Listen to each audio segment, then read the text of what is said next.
Joe எழுதிய never forget how much I love you என்ற நூலின் தமிழாக்கம் அருள்வள்ளன் அரசு நான் உன்னை எவ்வளவு நேசிக்கிறேன் என்பதை ஒருபோதும் மறந்து விடாதே. நூல்கள் இப்போது விற்பனைக்கு. ஒட்டுமொத்த தாவேக்காவுடைய விஜய் உட்பட எல்லாருமே சென்னை. சரி, இந்த சென்னையில இந்த வட சென்னை எல்லாம் யாருடைய கட்டுப்பாட்டுல இருக்கு? மற்ற கட்சியினர் பார்க்கும்பொழுது திமுக சேகர்பாபு கண்ட்ரோல்ல வட சென்னை, அதிமுக ஜெயக்குமாருடைய கண்ட்ரோல்ல இருக்கு. அப்ப இவங்க என்ன விஜய் மெயினா பெரம்பூர்ல போட்டிடுறதுனால திமுகவுல சேகர்பாபுவும் அதிமுகவுல ஜெயக்குமாரும் விஜய் கூட நேரடியா மோதக்கூடிய வாய்ப்புகள் எக்கச்சக்கமா இருக்கு.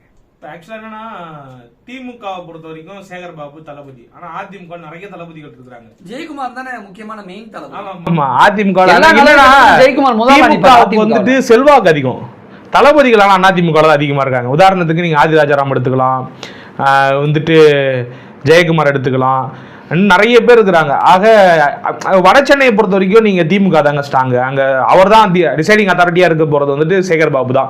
சேகர்பாபு கிட்ட மொத்த பொறுப்பையும் வந்துட்டு ஸ்டாலின் ஒப்படைச்சிடுவாரு. சேகர்பாபுடைய பெரிய இலக்கு என்னவா இருக்குனாக்கா, தப்பி தவறி கூட நம்ம வந்துட்டு எந்த தொகுதியும் மிஸ் பண்ணிடக்கூடாது, அவர் அதிமுகவே ஜெயிக்க வைக்கக்கூடாதுன்னு தான் நினைப்பாரு. ஏன்னா இப்படி யார் அதிமுகவே எந்த தொகுதியிலும் ஜெயிக்கக்கூடாது அப்படிங்கிறதா எந்த கட்சியும் வேலை பார்க்கும், திமுக அப்படிதான் வேலை பார்க்கும். அப்போ அவர் பயங்கரமா டஃப் கொடுப்பாப்புல, பயங்கர நெருக்கடி இருக்கும். நீங்க சேகர்பாபு ஏன்னா ஆளுங்கட்சி வேற, அவங்க யோசிச்சு பாருங்க, தாவேக்காவை பயங்கரமா லெஃப்ட் ஹேண்ட்ல டீல் பண்ணுவாங்க. நீங்க விஜய்க்கே பெரிய நெருக்கடி இருக்கும் பெரம்பூர்ல வந்துட்டு போட்டி போடுறது. அதே மாதிரி ராயபுரத்துல வந்துட்டு தாவேக்கா பெருசாலாம் நிக்க மாட்டாங்கன்னு நினைக்கிறேன். ஆமா, நீங்க அங்க ராயபுரத்துல அப்ப அவருமே வந்துட்டு ஆதிக்கம் செலுத்துவாரு.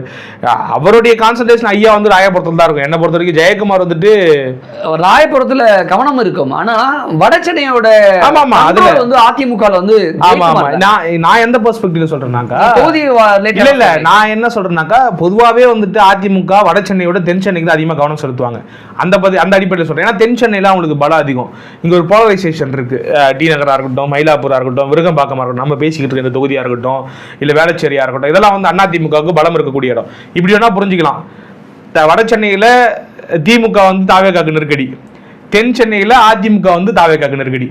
அப்ப இது நடக்கிறதுக்கு பாசிபிலிட்டிஸ் இருக்குங்க. சென்னையில ஒரு சில தொகுதிகளில் அதிமுக 3ஆம் இடத்துக்கு தள்ளப்படும்.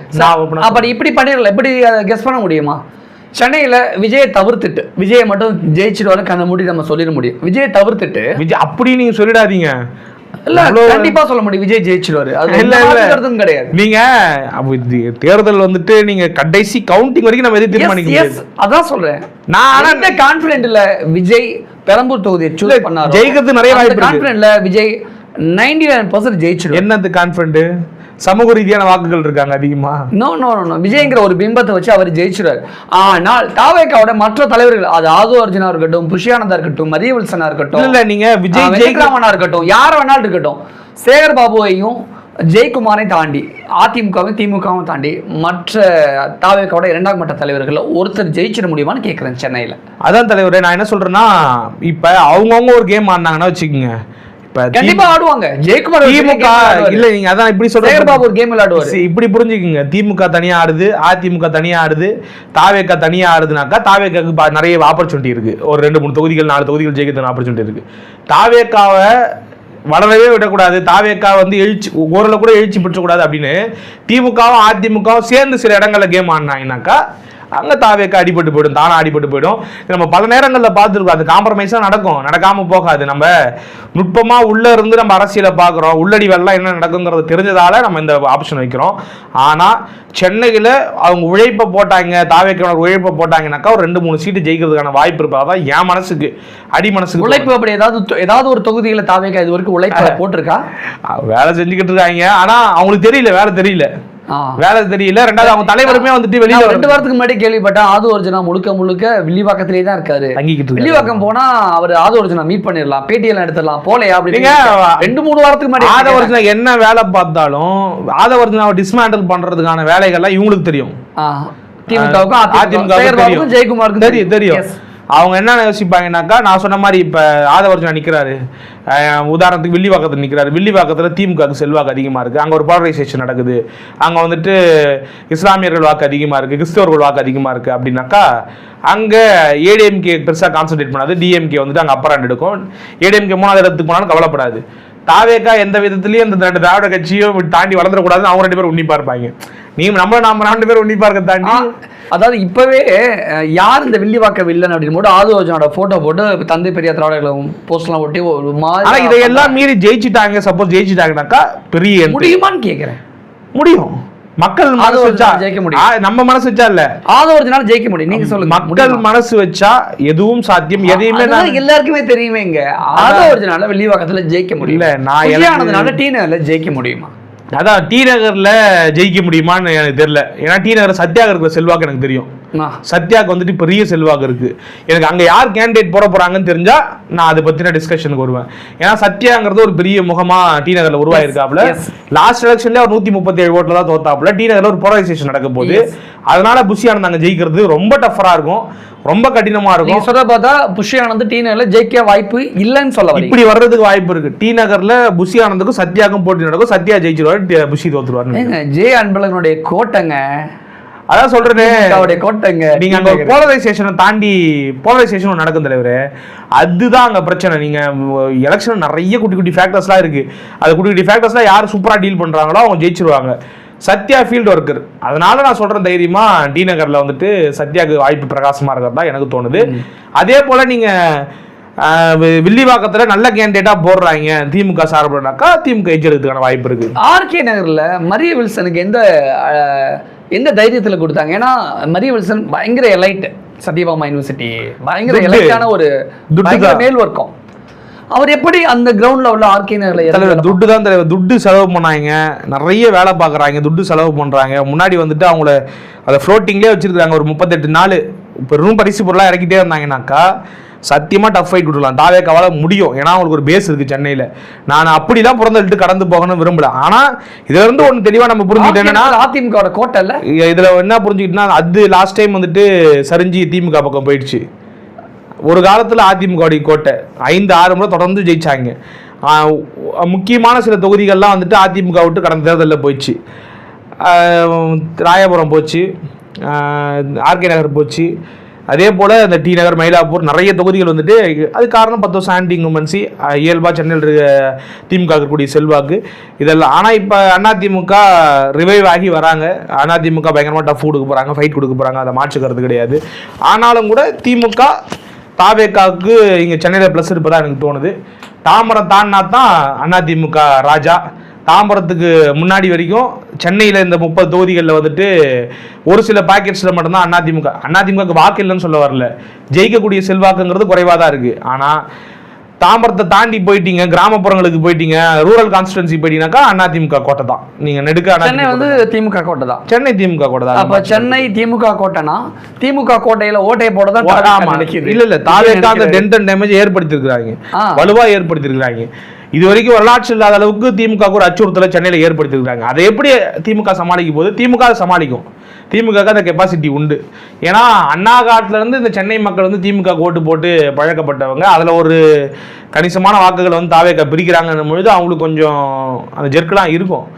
அதெல்லாம் தாண்டி ஒரு வேலை பார்ப்பாங்க. இப்போ அதே போல தானே அதிமுகவுக்கு அவங்களுடைய ஸ்ட்ராங் ஜோனில் விஜய் ஒரு டேமேஜ் ஏற்படுது. ஆனால் அது என்னமோ நல்லதோ கெட்டதோ தெரியல, அதிமுக ஸ்ட்ராங்கா இருக்கிற ஜோன்ல தாவேக்கா பெரிய பாதிப்பை ஏற்படுத்துது. ரூரல் கான்ஸ்டிடுவன்சிஸ் தான் அதிமுக வந்துட்டு அந்த பாதிப்பு எப்போ ஏற்படுச்சு அதிமுகனாக்கா விஜயகாந்த் கட்சி ஆரம்பிச்சப்ப அதிமுகவுக்கு பெரிய பாதிப்பு ஏற்பட்டது. அதில் கண்கூடா பார்த்தேன். அப்படி விஜயகாந்த் வராம போயிருந்தா 2006 நம்ம திருப்பி கூட ஆட்சி பிடிச்சிருக்கோம்.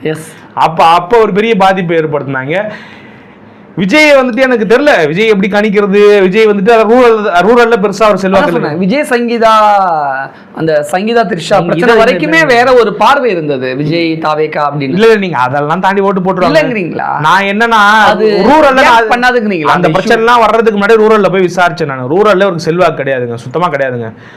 நான் பார்த்தீங்க அர்பன் பாக்கெட்ஸ் செமி இப்போ ரூரல் கான்ஸ்டிடுவன்சிஸ்லேயே ஓரளவுக்கு நகரப்பகுதி இருக்கும் தெரியுமா. இப்போ ஒரு பேரூராட்சி இருக்கும், அந்த இடத்துல தான் விஜய்க்கு ஓட்டு இருக்கே தவிர உள்ள குக்கிராமம் போகிறோம். இப்போ உதாரணத்துக்கு கீழ்பெண்ணாத்தூர் தொகுதின்னு நான் ஒரு தொகுதிக்கு போனேன். அந்த தொகுதி உள்ளார கீழ்பெண்ணாத்தூரில் ஓட்டு இருக்கு. கீழ்பண்ணாத்தூர் தொகுதியில கீழ்பண்ணாத்தூர்ங்கிறது ஒரு பேரூராட்சி, ஒரு தாலுக்கு, அங்க ஓட்டு இருக்கு. உள்ளார வேடந்தவாடிலையோ கொத்தந்தவாடிலையோ பூதமங்கலத்திலேயோ மங்கலத்திலேயோ இல்ல இன்னும் இருக்கக்கூடிய மற்ற ஏனைய கிராமங்கள்லயோ இன்னும் நிறைய நெகினியா அது இதுன்னு எங்க ஊர் பக்கத்துல எக்கச்சக்கமா குட்டி குட்டி கிராமம் 1000 ஓட்டு 2000 ஓட்டு அது எல்லாம் சேர்ந்தது தான் ஒரு தொகுதி. வெறும் கீழ்பண்ணாத்தூர் தொகுதி கிடையாது இல்லையா. கீழ்பண்ணாத்தூர்ல ஒரு 4000 ஓட்டு இருக்கும், 5000 ஓட்டு இல்ல 10000 ஓட்டு இருக்கும். மீதி இருக்கக்கூடிய 1,80,000 ஓட்டோ இல்ல 1,50,000 ஓட்டோ மற்ற ஊர்களுக்கு சின்ன சின்ன கிராமங்கள் இருக்கு, அங்கெல்லாம் ஓட்டு கிடையாது. எனக்கு இன்னொரு டவுட் என்னன்னா, ரஜினிக்கும் சென்னையில செம்ம செல்வாக்கு இருக்கு. ஏற்கனவே இது ஒண்ணு நல்ல பாயிண்ட். நீங்க சும்மா இருந்த ரஜினிய சொரிஞ்சு விட்டுட்டாரு. அந்த பர்சனல் இஷ்யூ டேமேஜ் பண்ணுமான்னு தெரியல. ரஜினி சவுட்லயே போட்டுட்டாரு ஆதவர்ஜுனாவை.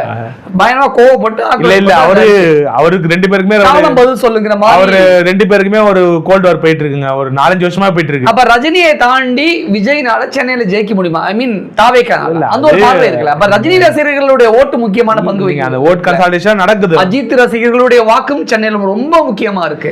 சூர்யா எஸ்கே சிவகார்த்தியினுடைய வாக்குகள்லாம் இருக்குல்ல சென்னையில. இல்ல இதுல அந்த அளவுக்கு இவங்க யாருக்கு ஓட்டு போடுவாங்க? அந்த அளவுக்கு இவங்க கூட தான் தாவேக்கா தொண்டர்கள் சும்மா அதை சீண்டி வச்சிருக்காங்க. கொலையாடி சண்டை போட்டு வச்சிருக்காங்க சிவகார்த்தியின் கூட. போன மாசம் சூர்யா கூட கடந்த 10 வருஷமா நீங்க அப்படி பார்த்தா ரஜினி கூட கடந்த ஒரு 7-8 வருஷமா அஜித் ரசிகர்கள் காலங்காலமா இவ்வளோ ரசிகர்களை வம்பிழுத்து வச்சிருக்கே. நீ எந்த நம்பிக்கை நீ எலெக்ஷன் இல்ல இது நீங்க எப்படி நம்ம புரிஞ்சுக்கணும்? இது ஒரு பாலிடிக்ஸ் தான். இது என்னன்னா, இதே ரஜினி அரசியலுக்கு வரும் பொழுது அதிமுகவும் திமுகவும் என்ன பேசுதுங்கிறது ரெக்கார்டு இருக்கு, ஹிஸ்டரி இருக்கு. அதை விட்டுருங்க. நான் என்ன சொல்றேன்னா, நீங்க விஜய்க்கு சினிமா ரசிகர்கள் தான் வாக்காளர்கள் அப்படின்னா ரஜினிக்கா தானே, அஜித்துக்கா தானே, சூர்யாவுக்கா தானே? நான் என்ன சொல்றேன்னா, இதே விஜய் ரஜினி என்னைக்கு தேவைப்படுறோ அன்னைக்கு இந்த திராவிட கட்சிகளை எடுத்துப்பாங்க, தேவையில்லாதப்ப பிரிப்பாங்க. அது வேற விஷயம். அரசியல் அதானே. இப்ப விஜய் விமர்சனம் வச்ச உடனே இவங்க பூரா அறிக்கையா விடுறாங்க. ஒரு பக்கம் எதிர்கட்சி தலைவர் அறிக்கை விடுறாரு, திமுக கூட்டணி இருக்கிறவங்க பேட்டி கொடுக்குறாங்க, அண்ணாமலை அறிக்கை விடுறாரு. காரணம் என்னன்னாக்கா, அந்த வாக்குகள் கன்சாலிடேட் நமக்கு வரட்டும் அப்படிங்கிறது தான். எல்லாமே பாலிடிக்ஸ் தான். பாலிடிக்ஸ் இது எல்லாமே நடக்குங்க. இதெல்லாம் தாண்டி ஜெயிக்கிறதா சாமர்த்தியம். அது கரெக்டுங்க. சூர்யாவுடைய ரசிகர்கள் தாவே இல்ல அப்படி எல்லாம் ஒட்டுமொத்தமா கன்சால்டேட் ஆகி போடுவாங்களான்னு தெரியாது எனக்கு. ஆனா ஒரு பெரிய டேமேஜ் இருக்கு.